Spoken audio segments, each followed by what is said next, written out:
cada clase se piden 4 preguntas. De las 4 se toman 3 y una se deja para el pasado. Las preguntas las hace quien dicta. Por eso tienen que preguntarle a quién dicta de dónde va a tomar. Siempre de las clases, ¿no? Siempre recuerden que cuando hablamos de gastro fisiológico, solo hablamos de energía. ¿Cómo llega esa energía? Ahora vamos a hablar de la parte de hígado, metabolismo, circulación portal, toda esta parte entra en parte hepática. Siempre que nosotros entendamos el hígado, ese órgano voluminoso, 1,5 kg a 2 kilos, subcostal derecho, que está totalmente protegido, va a tener una anatomía muy característica, dado que el volumen que ingresa al hígado por minuto es en la 4ª parte del gasto cardíaco. ¿Cuánto es el gasto cardíaco, recuerdan? 5 o 6 litros, ¿no? La 4ª parte, esa cantidad es lo que ingresa constantemente al hígado.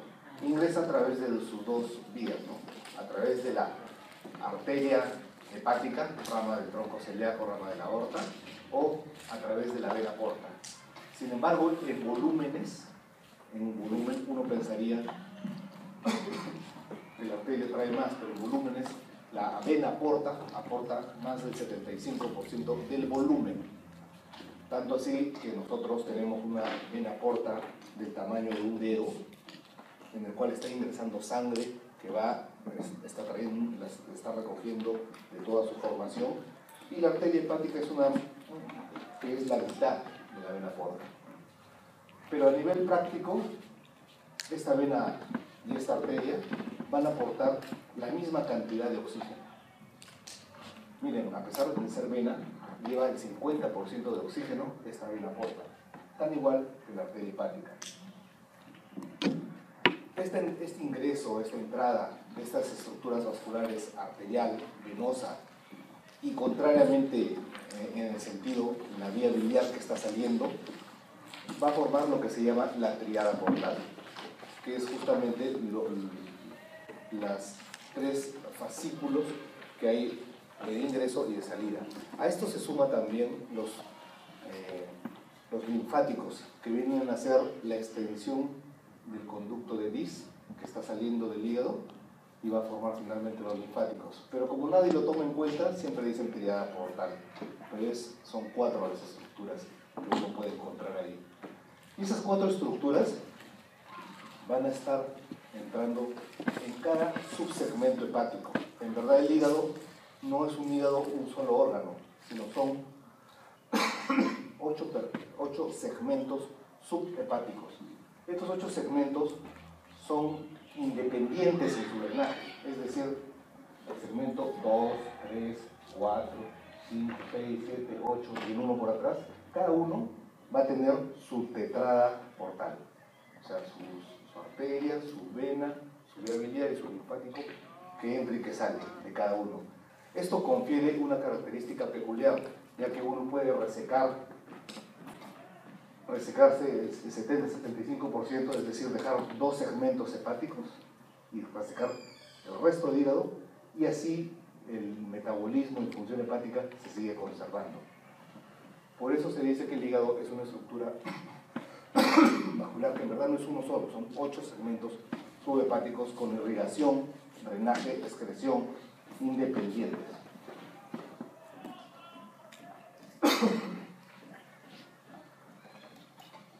Toda esta sangre, para ver solamente la proporción, como la vena porta, que está por debajo, es gruesa y está entrando, la arteria es muy delgada, está hacia el lado derecho, y la vía biliar que está saliendo también es delgada, tan igual como la arteria. A veces se puede confundir, y uno tiene que estar hincando para ver si sale sangre o si sale bilis, para ver qué estructura es. Esta viene del tronco celíaco, está saliendo del hígado, ¿no? Y todo esto está envuelto por los linfáticos. Y se va así hacia cada segmentito hepático, ¿no? A los 8 segmentos hepáticos. Finalmente, cuando ingresa a cada segmento hepático, va a ingresar a una parte histológica que ahorita vemos, se produce el metabolismo, lo que tiene que pasar en el hígado, y la sangre nuevamente discurre y se va hacia las venas suprahepáticas, que van finalmente hacia la vena cava inferior, hacia el corazón.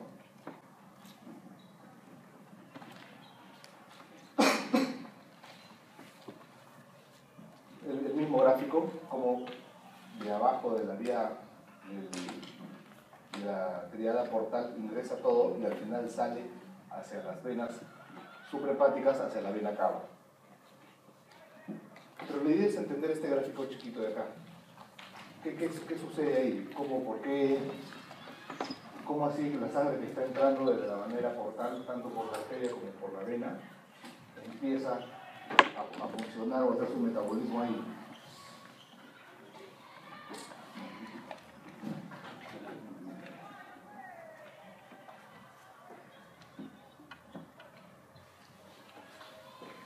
Siempre se daba el ejemplo de que estas células son los hepatocitos. Un hepatocito, 2, 3, 4, 5, 2 columnas de hepatocitos, 2 columnas. Acá venía la porta, la arteria, y tanto la arteria como la porta ingresaba su sangre y discurría entre estos hepatocitos. Esta disquisición, esta parte que discurre la sangre de la vía portal, de la triada portal, hacia la vena central y esto hacia el corazón, la suprahepática, cava y corazón, hace que se formen unos canales, como unos pasadizos, como unos que se les denomina sinusoide hepático. Es así decir, como si allá ustedes tuvieran una triada portal allá, otra triada portal acá, acá la vena central y de acá la vena cava inferior que se va al corazón. Entonces cada uno de ustedes vendría a ser como un hepatocito. Y entre ustedes hay comunicaciones. Y esas comunicaciones hacen que se formen los ductos biliares que en vez de venirse para el corazón, se van para afuera, para estrecharse. Y forman esos tipos de sinusoides. En este tipo de sinusoide, o sea, en estos corredores que existen células que van a hacer la función de contracción entre ustedes hepatocitos y el sinusoide. Estas células que se van a hacer contráctiles se van a llamar las células estrelladas por su forma de estrella y que permite contraer. Algunos le dicen células de hito, células lipocitos. Entonces permite estas células tener una actividad contráctil entre el sinusoide, que es el corredor hacia la triada portal o hacia la vena central, entre el hepatocito y el sinusoide hepático. Este espacio es el espacio de Dis. ¿Ya? Entonces, entendiendo esa parte anatómica, vamos a ver que la estructura histológica, como se empezó a describir esto, en primer lugar, algunos dijeron, la vena central es la parte más importante. Es decir, si la vena central, uniones de venas centrales, suprahepática, cava inferior, corazón, si la vena central es la zona principal, debiera estar al centro. Esto dio a la teoría del lobulillo clásico, en la cual la vena central se encuentra al centro. Sin embargo, otros dijeron, no, pero quien trae el oxígeno, quien trae los metabolismos, quien trae la sangre rica en sustancias, son las triadas portales a través de la porta y de la hepática.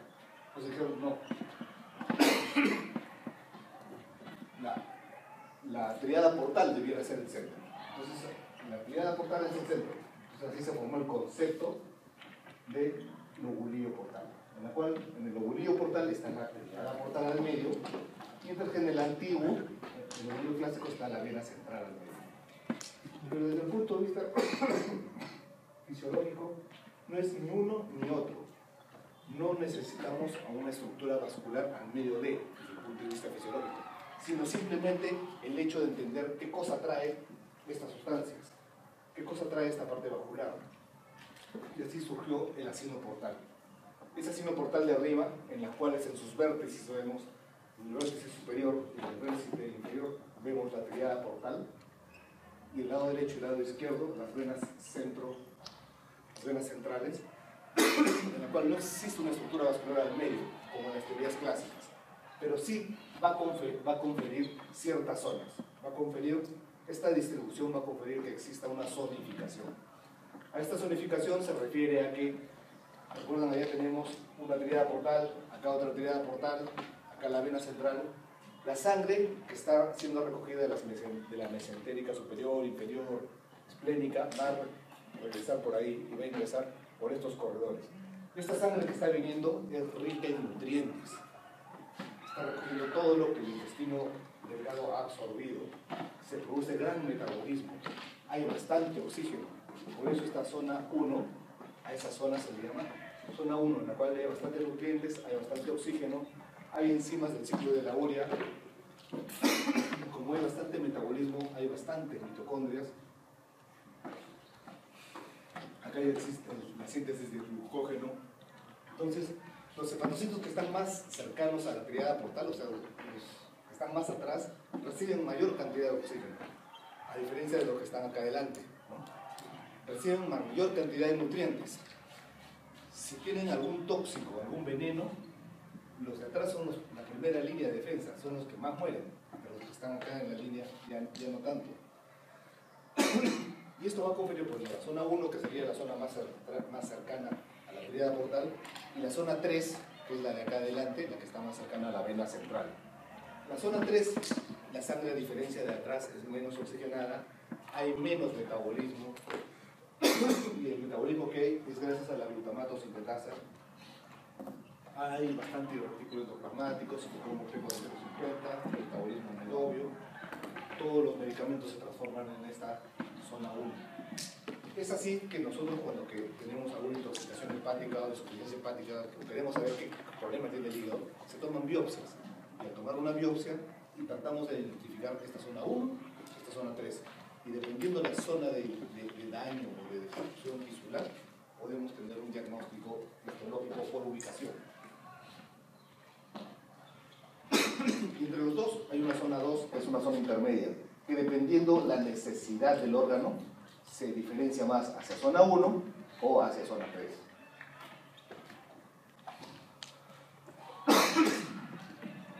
Ven acá, la arteria portal acá abajo, hay una portal, ¿no? La arteria hepática, esto es la zona 1, la zona 2, que es la intermedia, y la zona 3, que está cerca de la vena central, ¿no?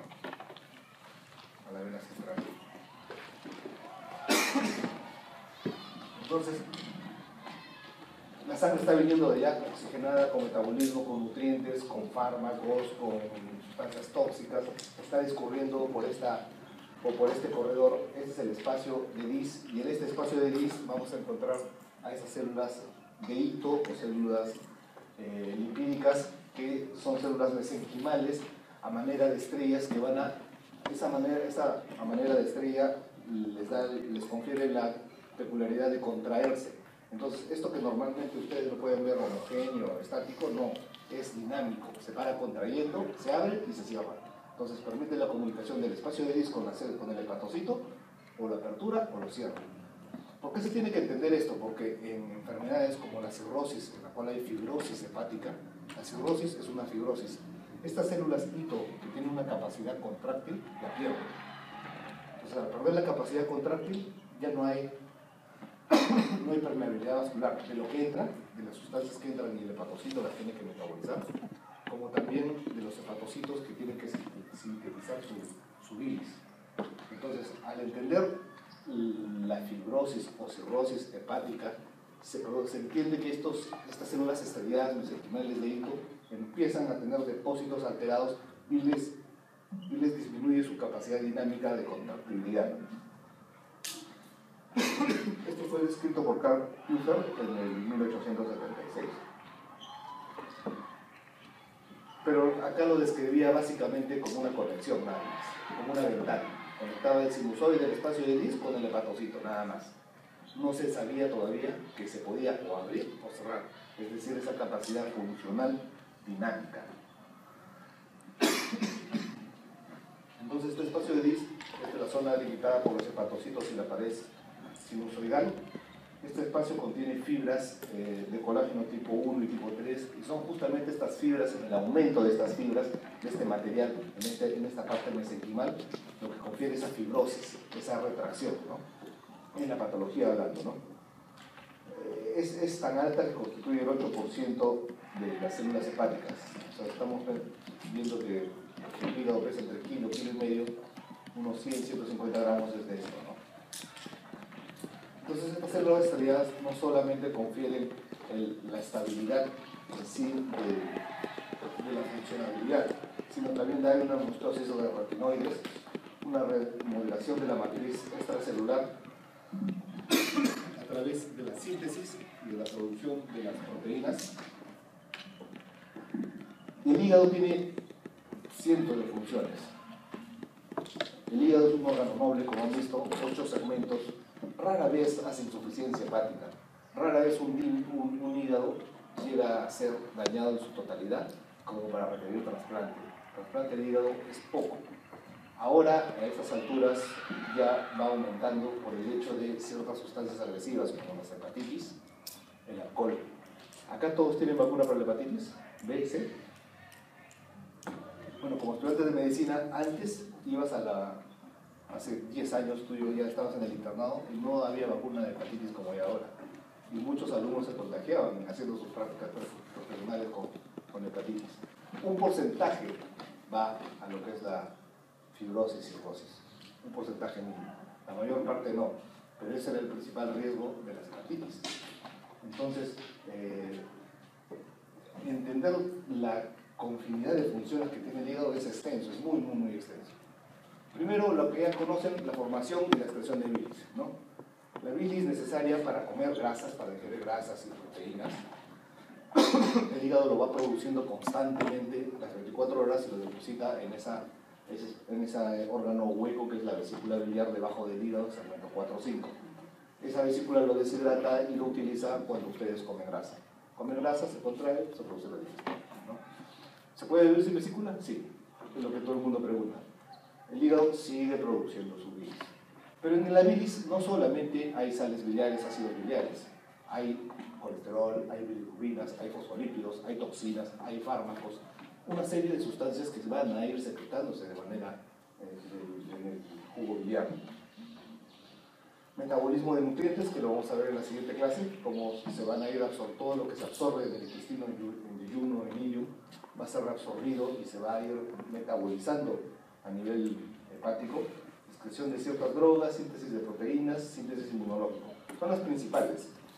Siendo cada uno, vamos a ver primero cómo se produce la detoxificación y eliminación de algunos productos.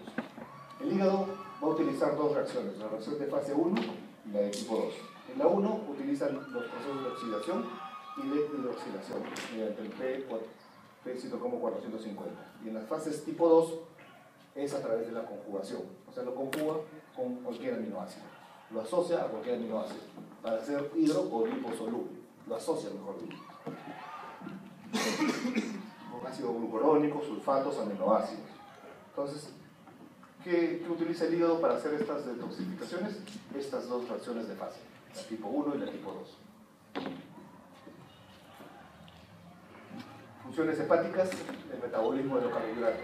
Todo lo que ustedes comen o es carbohidrato o es lípido, o es carbohidrato o es lípido o es proteína. Finalmente se transforma en eso. Sin embargo, el hígado agarra fundamentalmente de primera mano, agarra los carbohidratos. Entonces tenemos el glucógeno, galactosa, fructosa, el hígado lo agarra. Si hay mucha glucosa, esta glucosa la guarda a manera de glucógeno y la confiere dentro del hígado y dentro del tejido muscular. Así cuando ustedes no comen, este glucógeno del hígado y del tejido muscular se degrada haciendo una nueva neoglucogénesis, destruyendo a la glucosa guardada, que es como una esponja. Entonces nos sirve, nos amortigua el nivel de glucosa. Esto es importante porque en periodos de ayuno prolongado, como tienen una buena reserva funcional hepática, les permite tener una glucosa constante. Pacientes que tienen insuficiencia hepática por algún motivo no toleran el no comer. Tienen que estar constantemente ingiriendo carbohidratos, porque si no caen rápidamente sus niveles de azúcar.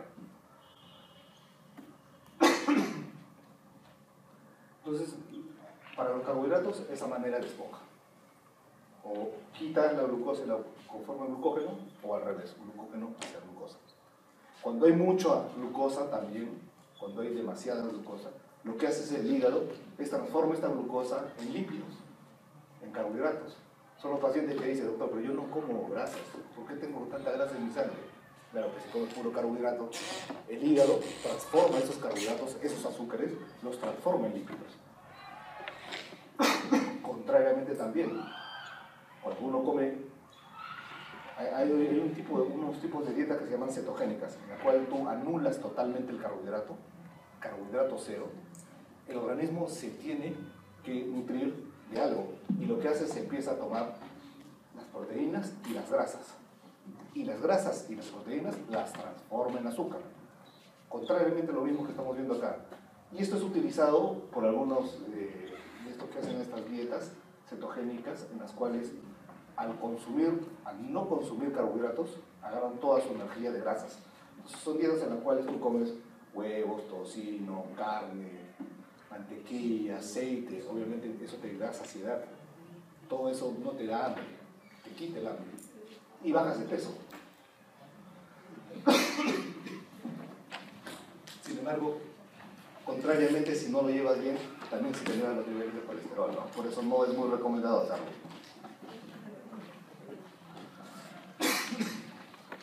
Metabolismo de los lípidos. Luego los carbohidratos, los lípidos. El hígado sintetiza el colesterol, como les dije. No necesariamente a partir de grasa. Puede ser a partir del mismo carbohidrato, da colesterol, da fosfolípidos, lipoproteínas. A nivel proteico, sintetiza sus proteínas. Hay proteínas que no se pueden sintetizar, ¿no? Hay proteínas que no se pueden sintetizar y sí se tienen que tomar externamente. Es una pregunta. Y hay síntesis de proteínas plasmáticas para la albúmina y la coagulación. Es decir, buenos procesos nutritivos ayudan a que haya una buena coagulación y recambio en la cicatrización. Uno opera, hace cirugías, uno hace algún tipo de punción. Rápidamente el cuerpo para el sangrado gracias a sus proteínas de coagulación. Cuando no existe, cuando hay una insuficiencia hepática, son pacientes que tienen moretones, que tienen sangrados, que no se le puede operar porque sus tejidos no cicatrizan, no hay buen nivel proteico, hacen reacciones intestinales y se abren. Entonces, todo eso confiere la síntesis proteica hepática. Y lo otro es la conversión de la parte de las proteínas que nosotros ingerimos, las carnes rojas, finalmente se metabolizan, van a amonio y se convierte el amonio en urea a nivel hepático. Cuando no hay una buena transformación de amonio a urea a nivel hepático por insuficiencia hepática, se empieza a acumular los niveles de amonio, de amoníaco. Y estos niveles de amoníaco elevados por una insuficiencia hepática hacen que sean falsos neurotransmisores y condicionan lo que se llama la encefalopatía hepática. La encefalopatía hepática está dado por un amoníaco gracias a que no se puede metabolizar hacia urea porque hay un hígado insuficiente. Y todo esto producto del derivado de las carnes rojas, ¿no? Por eso en los pacientes que tienen insuficiencia hepática, prohibido comer carnes rojas por el riesgo de entrar en encefalopatía hepática. Este es el mismo gráfico para entender solamente que la urea 75% se excreta a nivel renal y un 25% va hacia el colon. En el colon, por las bacterias que están acá,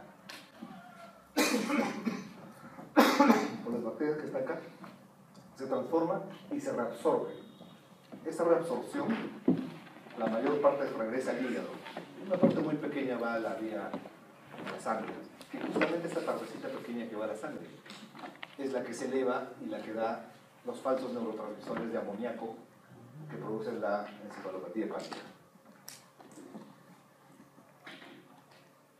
El mismo gráfico, pero ya en barras, ¿no? 75% se orina, 25% regresa al colon. Eso que regresa al colon, el 85% se reabsorbe a nivel del hígado, o sea, nuevamente va al hígado y da una circulación igualmente enterohepática, y un 15% va a la circulación sistémica, pero este 15% se eleva y causa la encefalopatía. una función secretora y excretora de la bilis. ¿Recuerdan su vesícula? Bueno, su vesícula, su vía biliar, la desembocadura en la segunda porción del duodeno, en la ampolla, conjunto con el ducto pancreático principal de Santorini. Y vamos a tener dos hepatocitos ahí. En los dos hepatocitos teníamos los dos hepatocitos, las células endoteliales, el espacio de Dis, el corredor, ¿no? En el corredor, acá falta la célula cito que dan la parte contráctil de estas células endoteliales. Pero entre hepatocito y hepatocito se forma, en la parte apical se forma la bilis, el ducto para la formación de bilis. Y esta bilis que va a contener bilirrubinas, va a contener toxinas, ácidos biliares, fosfolípidos, fármacos, colesterol. Entonces esta bilis no solamente es necesaria para emulsificar las grasas, ¿no? Es necesaria también para la secreción de ciertas drogas. La circulación abdominal fundamentalmente está dado por tres troncos. ¿Se acuerdan los troncos simpáticos? El tronco celíaco, hablando del sistema nervioso simpático. La arteria celíaca, que es el tronco celíaco, la mesentérica superior y la mesentérica inferior. Todos son ramas de la aorta y todos son las que van a conferir la irrigación de los principales órganos del tubo digestivo, de todos en general, ¿no?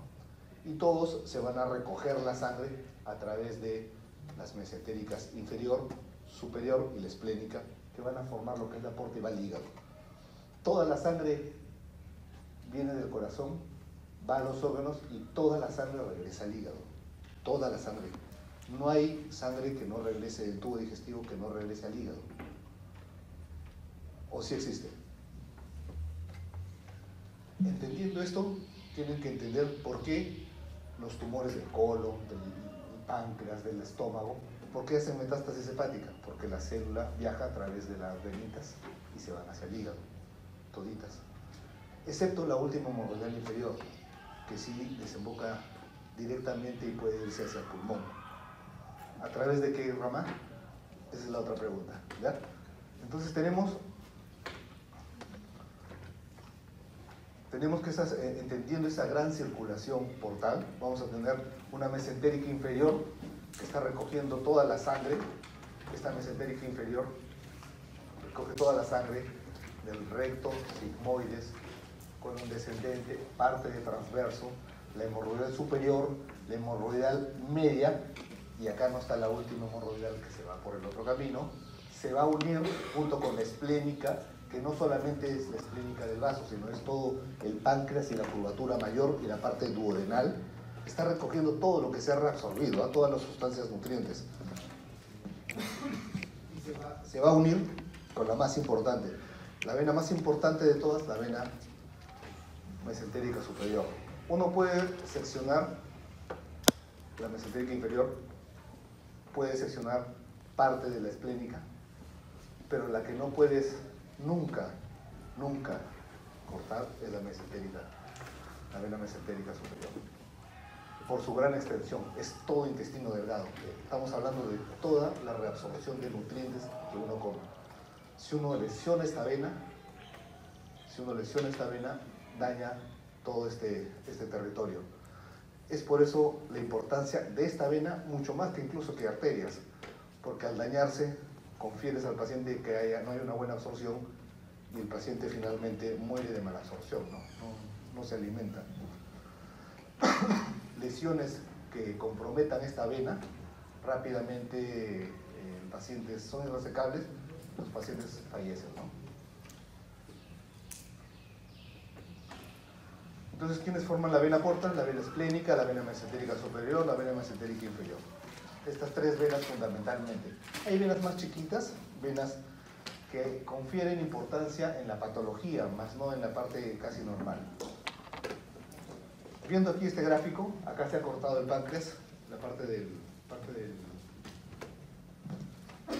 cuello y del cuerpo. Esta es la cabeza del páncreas. El páncreas va por encima de la vena mesentérica superior, va por encima. y ahí está la unión, la porta. Entonces nosotros vamos a tener, ¿qué sucede si nosotros a esta vena porta que está ingresando al hígado le ponemos un stop? Le ponemos un stop acá, arriba. ¿Ven el stop arriba, justo antes de entrar al hígado? ¿Qué sucedería? Toda la sangre que está entrando ya no puede entrar, entonces empieza a acumularse retrógradamente. Al acumularse retrógradamente, esta venita que está acá, ¿la ven? Esa venita que no les dije anteriormente, que son venitas chiquititas, esta coronaria chiquita o gástrica derecha, la que está allá, empieza a crecer. Empieza a crecer tanto retrógradamente y va sobre toda la curvatura menor gástrica y se va hacia el esófago. Crece tanto que forma lo que se llaman las varices esofágicas. Esas varices en pacientes con hipertensión portal, que normalmente no se tiene, al haber un stop arriba, usualmente por fibrosis, cirrosis, no puede entrar la sangre, estas venas, estas coronarias derechas o gástricas derechas, empiezan a crecer y forman las varices, que es normalmente lo que se ve cuando el paciente sangra del tubo digestivo, sangrado por hemorragia varicosa, en pacientes que tienen hipertensión portal producto usualmente de una cirrosis, ¿no? Crece también la vena esplénica. En esa vena esplénica cómo crece. Y si crece la vena esplénica, ¿cómo estará el vaso? También crece, un vaso grande que no se palpa normalmente, normalmente 10, 11 centímetros, miden 15, miden 20 centímetros esos vasos llenos de sangre. Crece la vena mesentérica inferior. Esta vena mesentérica inferior también crece y al crecer todo el lado del colon izquierdo se vuelve tortuoso, no se ve clínicamente hasta la última hemorroidal. Entonces, la última hemorroidal crecer, empieza el paciente a tener sangrado rectal por hemorroides. Entonces, son pacientes que tienen insuficiencia hepática por cirrosis, fibrosis, que tienen varices esofágicas, que tienen un vaso grande, que tienen hemorroides sangrante. Y crece finalmente también la vena mesentérica superior. Clínicamente no da mucha signología, mucha semiología esta parte de encontrar la vena mesentérica inferior crecida, a diferencia pues de las varices esofágicas, del vaso y de la hemorroidal. Pero si nosotros no tenemos el stop ahí, sino lo tenemos más abajito y desaparecemos el stop de arriba, ya no hay varices esofágicas, pero sí sigue existiendo el vaso grande. Ya en la mesentérica superior también no tuviera problema, pero sigue habiendo vaso grande y hemorroides grande, ¿no? Entonces, dependiendo del nivel de obstrucción de enfermedad, la semiología es diferente. Cuando hablamos de hígado, hablamos de cirrosis hepática, de una hipertensión portal hepática, y usualmente es más florido, es todo, ¿no? Normalmente, hablando ya de otro tema, flora intestinal. En el tubo digestivo existe normalmente una flora, existen bacterias, existen gérmenes que son normales. Existen tantos gérmenes que no se pueden, incluso al cultivarlos en placas, no crecen. Pero se ha observado cantidad, millones de flora bacteriana normal. Y entre el tubo digestivo y la flora bacteriana existe una simbiosis, un régimen de ayuda bilateral. Ahora, esta flora bacteriana normal, dependiendo de la ubicación geográfica, es diferente. Nuestra flora acá en Lima es diferente a la flora que puede haber en Europa o de Asia. Tanto así que vienen los turistas americanos, se van a un buen restaurante, comen y les da diarrea. No significa que esté mal la comida, sino es simplemente flora bacteriana diferente. Y eso sucede, siempre el turista que viene de afuera viene acá y les da diarrea. Contrariamente ustedes, cuando van a otra ubicación, igualmente van a una buena zona, comen bien, igual les da diarrea, porque son flora bacteriana diferente. Entonces esta flora se va a ir generando a lo largo de la vida. Usualmente, al nacer, se va a llamar una microflora nativa, y el primer año de vida es fundamental para formar esta microflora. Mientras que existe flora de tránsito, cuando ustedes empiecen a viajar y tengan contacto con diversos alimentos.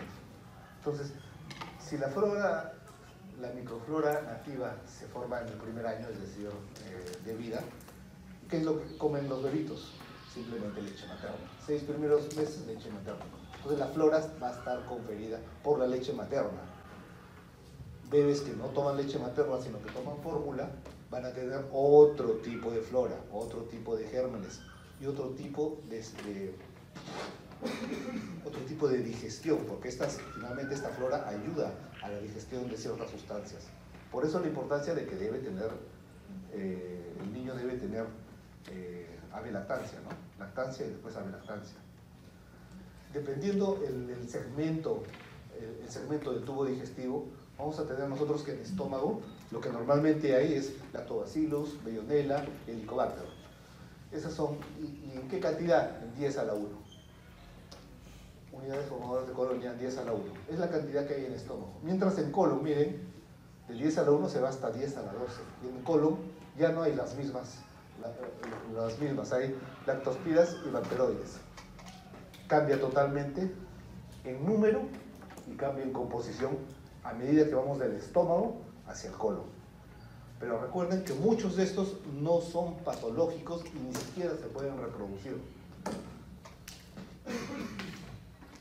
Ahora, esta flora intestinal también va a estar dispersa o sobre la superficie, sobre el epitelio o sobre las microvellosidades también en sus depresiones o en sus extensiones, o a través del moco o en el lumen mismo del intestino. En el primer año de vida vemos cómo se confiere en diversificación de los diversos tipos de flora, como también en el número. Eso es en el primer año, y después del primer año ya se va manteniendo. Por eso es la importancia que en el primer año haya una buena exposición a todas estas, a la leche materna y a la avelactancia, es decir, al soporte adicional a la leche materna para que haya una buena flora bacteriana. En este primer año de vida, bebés que toman fórmulas, que no se alimentan bien adecuadamente, son esos pacientes que en el futuro van a ser alérgicos a cierto alimento, alérgico a la otra cosa. Entonces, ustedes han visto esos niños en la calle que están jugando, que nunca se enferman, comen lo que sea y ni lo lavan y no se enferman. Son niños que han estado expuestos a mayor cantidad, mayor diversificación en su primer año de vida. Ciertamente confiere, comparado con uno que ha tomado fórmula, que pensaría que es mucho mejor, pero le da una diferencia, ¿no? Esta composición en estómago y duodeno, como dijimos, de 10 a 10 a la 3 unidades formadoras de colonias, va a estar dada también por las secreciones ácidas, biliar, pancreático. Esto confiere una diversidad diferente, ¿no? Hay gérmenes que no toleran el ácido, y son bactericidas ante el ácido. Por eso es que ustedes cuando lavan sus frutas no están esterilizando la fruta, ¿no? Comen la fruta después de lavarla y la poca cantidad de gérmenes o bacterias que hay ahí, con ese ácido hay una acción bactericida. Tiene que ver mucho con la actividad motor propulsiva. El antro, el estómago, fundamentalmente el antro, primera porción, son propulsivamente, motormente, de mucho movimiento. Contrariamente cuando hablamos del colon. En el colon no hay tanto movimiento, el tránsito es lento. Porque obviamente tiene que haber un tránsito lento para que se reabsorba toda esa agua que ha habido en el bolo, todas las sustancias, secreciones, y se forme finalmente la materia fecal. Bueno, fundamentalmente siempre hablando de gram negativos, positivos y anaerobios, ¿ya?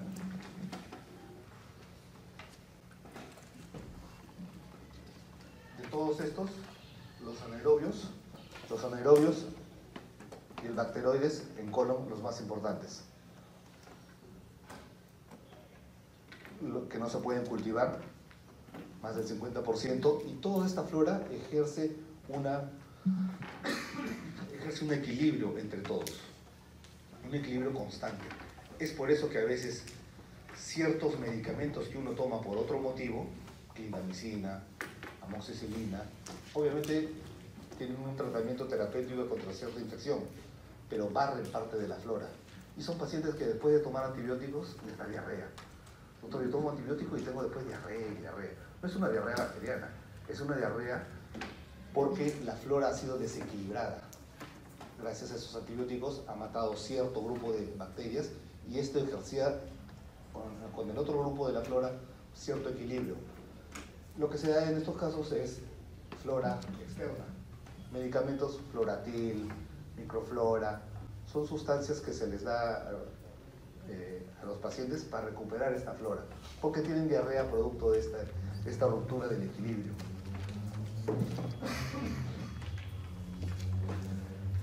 Esta flora es importante también porque ejerce cierto metabolismo y cierta nutrición. Ellos agarran, la flora agarra lo que no se ha absorbido y lo utilizan ellos de metabolismo. Utilizan ese moco endógeno, utilizan el detritus. Y al utilizar todas estas sustancias hacen la fermentación de ciertos ácidos grasos de cadena corta, ciertos carbohidratos, y recuperan parte de la energía que es necesaria para la gran recuperación del enterocito que existe, ¿no? 10 días para regenerar un enterocito totalmente. Hay absorciones de iones de calcio, magnesio, fierro, ayuda a la absorción y producción de vitamina K, B12, biotina, ácido fólico, y lo que les había mencionado del ácido úrico, del amoníaco y de la urea. Parte de esta flora bacteriana también ayuda a la circulación enterohepática, en lo que confiere a los ácidos biliares, cuando están conjugados, los desconjugan y ayudan a hacer la circulación enterohepática en un 10%. La producción de los ácidos grasos de cadena corta, producción de sustancias tóxicas como amoníaco, ese amoníaco que ha sido absorbido, estas bacterias también la transforman y ayudan a su reabsorción. Por eso cuando hay para tratamiento de encefalopatías, justamente a veces es darle antibióticos para eliminar esta flora e impedir que el amoníaco siga produciéndose.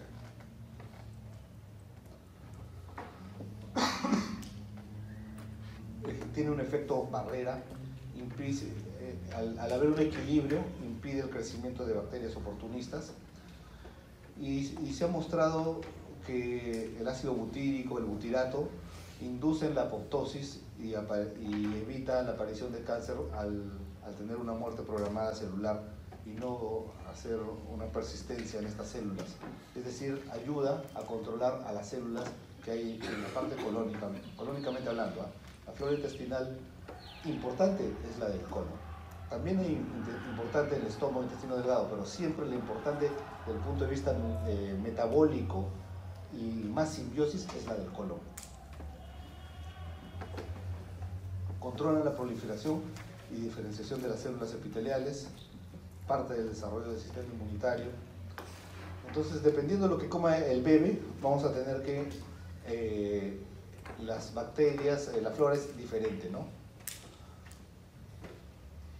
Vamos a tener nosotros que los niños que son alimentados con lactancia materna, predominan los bifidobacterias y los lactobacillus, mientras que los de fórmula es totalmente diferente. Y así se establece una tabla, cómo van cambiando la fórmula a través de la vida, desde la persona vieja hasta la persona de recién, el lactante del nacimiento, cómo van creciendo los picos de bifidobacteria y de lactobacillus en los que toman solamente leche materna. Y cómo en la vejez va aumentando ciertas y va bajando otras, ¿no?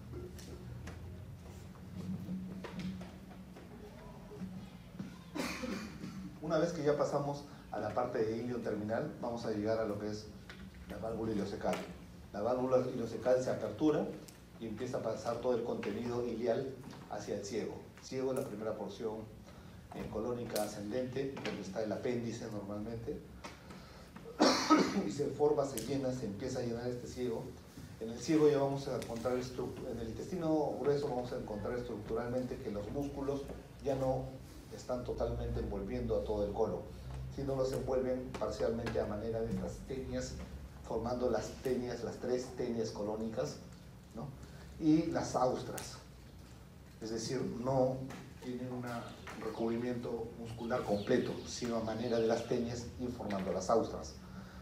Esto va a conferir cierta distribución en el movimiento también del colon. Entonces vamos a tener ese colon ascendente, transverso, grande, colgante, un colon izquierdo pegado, un colon sigmoideo también un poco más móvil, colgante, el recto y finalmente el ano. El colon va a tener dos tipos de movimiento.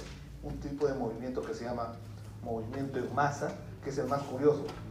Este es el movimiento en masa, en el cual segmentos completos, todo el colon descendente, ven acá, 3-4 veces al día sucede, se contraen totalmente, se pierden las austras, se pierde la visualización de tenias y se forma como un tubo.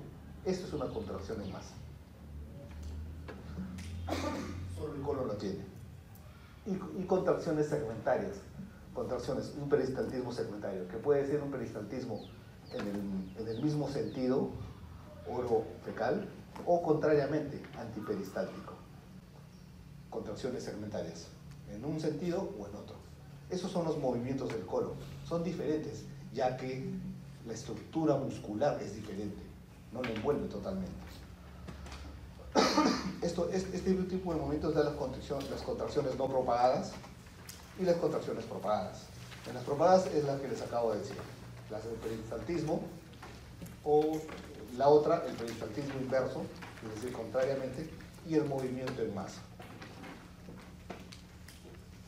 Lo más característico siempre es el movimiento en masa, en la cual lo que pareciera ser colon, normalmente uno ve las austras, ve las formaciones, no, acá se ve un tubo, tanto así que parece intestino delgado, un tubo totalmente recto.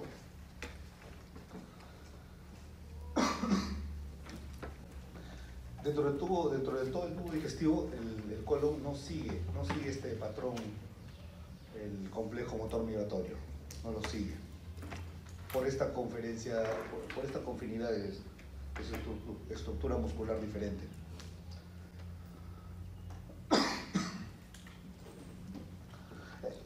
Recalcar siempre los movimientos en masa que son de gran amplitud, no son segmentos pequeños, es todo colon, en la foto vieron todo el colon izquierdo contraído, movimiento en masa. Finalmente en el colon ascendente, transverso descendente, va a ir propagándose el contenido del colon con la gran cantidad de flora bacteriana diferente, va a ir propagando hasta que llega a lo que es la ampolla rectal.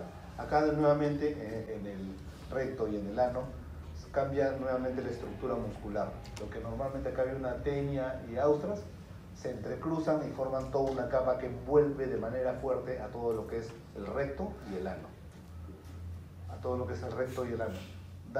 Teniendo aquí sus dos esfínteres, el esfínter interno involuntario y el externo involuntario, liso, estriado, y teniendo el recto una capacidad de distensibilidad al igual que el estómago, ¿recuerdan? Entonces vamos a tener este movimiento intestinal va a tener esas presiones grandes dadas por el esfínter interno, que puede llegar acá a 20, ¿no? El externo, que es voluntario, que puede llegar a 20, mientras que el interno es mucho menor. Y acá tenemos la unidad defecatoria. ¿Qué consiste eso? En el recto, un recto que es de 12 a 14 centímetros en forma de S, dada por estas dos fibras que nuevamente se entrecruzan, se entrelazan, ahí no hay tenias, no hay austras en el recto, es fuerte, es duro, y finalmente en el canal anal de 3 a 4 centímetros, que forma este recto con este ano, forma un ángulo, una angulación. Esta angulación le sirve a manera de control normal, fisiológico del reflejo de defecación. En reposo tenemos que esta angulación es de 90, entre el recto y el ano es de 90, es decir, no permite el paso, mientras que cuando hay una contracción, cuando hay un pujo, esto que es 90 se puede alinear y ayudar a lo que es la defecación. Los dos esfínteres, externo e interno, y los músculos que ayudan a esta angulación es el músculo puborectal y el elevador del ano. Existen repliegues, existen la parte vascular, las hemorroides, los cojines nerviosos que hay en esta zona, muy importantes. Entonces ahí tenemos en la situación de reposo cómo está el recto y el ano a manera de 90 grados, con el músculo puborectal. Este músculo, el puborectal, que va del pubis, del huesito del pubis, es el huesito que se palpan acá encima, del vello púbico no hay un huesito, ahí se inserta el pubo rectal y forma este ángulo recto. Entonces al ahorcarlo impide que la ampolla rectal llena pase. Esfínter anal externo que uno lo controla. Por posiciones, cuando el paciente se pone en cuclillas, se alinea y favorece a la defecación, porque se pone recto, ¿no? El músculo pubo rectal y el otro músculo es el músculo elevador del ano. Esta unidad defecatoria, vamos a tener un esfínter anal interno, que es la capa circular interna del colon. Es músculo liso, es decir, no lo controlamos, un diámetro de medio centímetro, controlado por el sistema nervioso autonómico y el entérico. Mientras que el externo es músculo estriado, es decir, un músculo que lo controlamos, es mucho más grueso y más fuerte porque nosotros decidimos en la parte voluntaria, está dado por el nervio pudendo. Su control, este nervio pudendo se ve muchas veces lesionado en pacientes multíparas, mujeres multíparas que tienen varios hijos, que han tenido parto normal. La cabeza del bebé, cuando se encaja en el piso pélvico y a la hora del parto, hace múltiples traumas en la cabeza al salir. Esto condiciona lesiones crónicas del nervio pudendo, y estas multíparas a la larga tienen este esfínter anal externo deteriorado, que les hace que tengan incontinencia fecal. Multíparas con incontinencia fecal es frecuente por este hecho, ¿no? Por lesión del nervio pudendo. Entonces, hay mecanismos de la continencia, o sea, para que exista una buena continencia, o sea, para que nosotros podamos controlar y evitar que no haya una defecación involuntaria, el esfínter anal debe estar cerrado y competente. Debe haber sensación de reflejos anorrectales normales.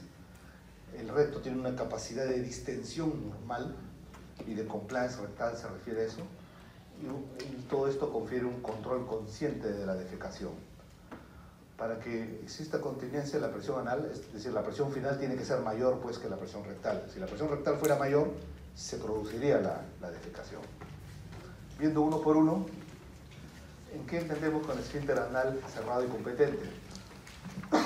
Es una contracción tónica del esfínter anal interno. El squeeze, que es el squeeze es el estrujamiento, la parte de exprimir que está dado, de contráctil que está dado por el esfínter anal externo, debe estar permeable. En la noche la presión del esfínter interno cae, pero la del externo sigue ahí, sigue siempre constante. Hemorroidalmente, o sea, en toda esa zona existen los paquetes hemorroidales, que son las venas hemorroidales, que confieren una particularidad en lo que es todo el proceso de defecación. Cuando hay pacientes estreñidos, estos paquetes hemorroidales se inflaman y dan las hemorroides. Todo el mundo tiene venas hemorroidales, todo el mundo tiene hemorroides, pero no a todo el mundo se les inflama.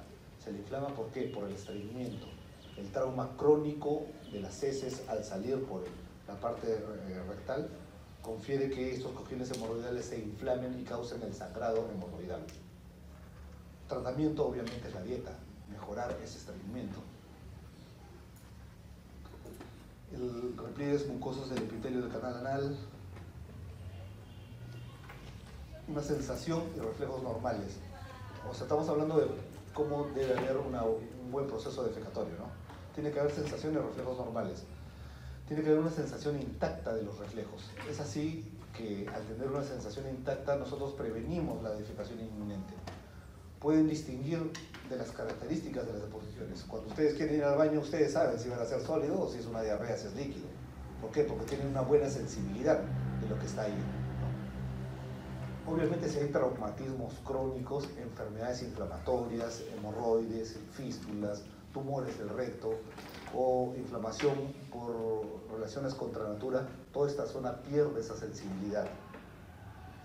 Es tanta la sensibilidad de esta zona que hay incluso estímulo, hay receptores en esta zona rectoanal, al igual que en la cara posterior de la próstata, que le dan similitud analógica con lo que es el punto G femenino, en lo que se refiere a excitabilidad, a la contracción. Por esto se entiende que hay muchas de estas relaciones, ¿no? Por esta gran inervación que hay en esta zona. Estos receptores del canal anal permiten ver todo esto, receptores de la mucosa rectal también nos permiten ver, y los receptores del piso pélvico tienen un reflejo recto anal inhibitorio. Entonces, el recto tiene una capacidad de crecimiento. La primera, al igual que en el estómago normalmente contraído es 50 centímetros, pero puede crecer a manera de 500, 700 centímetros sin variar su presión. Es decir, se extiende, crece la bolsa gástrica. Es igual en el recto. En el recto va creciendo, crece sin variar la presión. La primera sensación, el primer llamado, por así decirlo, ocurre con menos de 50 centímetros cúbicos. Es decir, con menos de 50 ya tienen la sensación de ir al baño. ¿Qué sucede? El esfínter anal interno se relaja. Pero ustedes, como están en clase, el esfínter anal externo lo contrae. Y se produce la inhibición del primer llamado. Esa inhibición en los bebés está intacta. Me refiero, es constante. El niño come, hay un reflejo gastrocólico, tiene el deseo de ir al baño y va al baño. No hay ahí que yo hago la construcción del esfínter esofágico, del esfínter externo. Acá y ustedes a lo largo de su vida, si están constantemente inhibiendo esta primera sensación, llegan al punto de que hay una abolición completa. Entonces, ¿quieren ir al baño? No tienen ya la sensación de ir al baño. Y se produce el estreñimiento, ¿no? La idea es educar, esto se educa desde niño, ¿no? Así para que cuando ustedes a lo largo del día tengan su hora de defecación, sepan cuándo no estar defecando cada rato, ¿no? Pero en sí el reflejo se produce con más de 50, o sea, más de 50 ya tienen que ir al baño, ya es el segundo llamado. Y recuerden que ustedes tienen la sensación de qué cosa es lo que no, si es mojado o si es sólido. Dependiendo los rectos, dependiendo de la persona, pues el volumen máximo tolerado puede llegar hasta medio litro. Medio litro del recto, o sea, ha crecido tanto el recto, que es lo máximo que crece y ya la presión aumenta y ya el paciente, la compliance rectal ya se dio, ya no da más y se produce lo que es la urgencia, ¿no? Esto normalmente es a partir de 300. A partir de 300 ya la presión empieza a aumentar. Hasta antes de 300 la presión era normal, seguía creciendo, pero ya más de 300 no. La capacidad adaptativa que hubo hasta 300 ya deja tienen la urgencia defecatoria, tienen que ir al baño sí o sí. Ahora, ya deciden ir al baño, salen, para la defecación debe haber volúmenes de heces en el sigmoide suficientes para iniciar esta contracción, ¿no? Estamos hablando de 50 centímetros, que son los llamados 50 cc. Toda esta distensión rectal estimula los receptores del piso pélvico, se desencadena todo el reflejo de la defecación, todo lo que hemos explicado ahorita, ¿no? Ahora, si ya se produce este llamado, este reflejo, ustedes van al baño y para que existe este reflejo debe haber también un ambiente aceptable. Hay personas que si no es en su baño, no tiene que ser el ambiente adecuado para ellos. Una vez que el ambiente es adecuado, ya se inhibe el esfínter anal externo, es decir, se relaja. Al producirse la relajación, ya la presión anal cae, la rectal es más y se produce en sí lo que es la defecación, ¿no? Pero ¿qué sucede cuando ustedes están en la calle, entran a un restaurante y el baño está asqueroso? No es un ambiente agradable. Así ustedes quieran, es algo fisiológico. No hay inhibición del esfínter externo. No se produce eso, no cae. Entonces no se recupera nuevamente la tonicidad del esfínter. Da incluso contracciones peristálticas. Uno empieza a moverse y le da sensación nauseosa de tanto no poder esto. Desaparece el reflejo, o sea, y lo inhiben.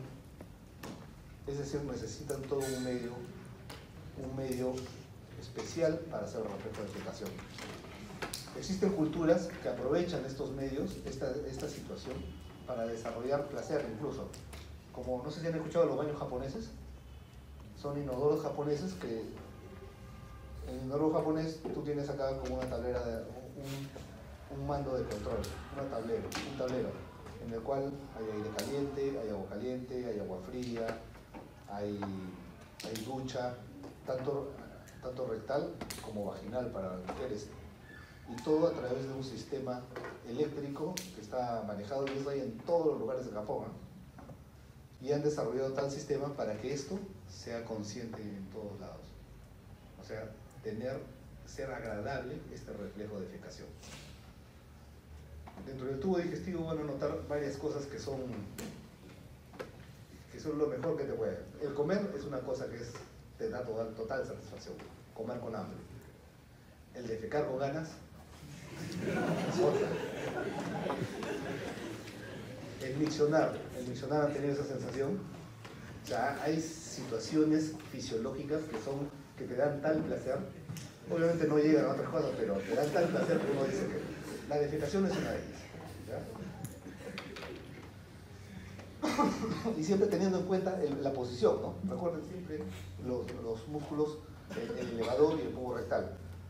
Esto se tiene que impedir, ¿no?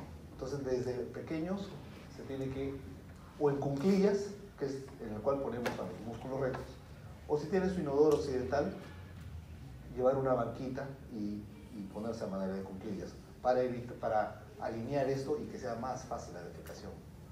Por eso en esos países también existe, así como en los hilos, que hay dos huellitas, ¿no? Para ayudar al reflejo de defecatorio. Bueno, ahí terminamos, chicos. Suerte. Gracias.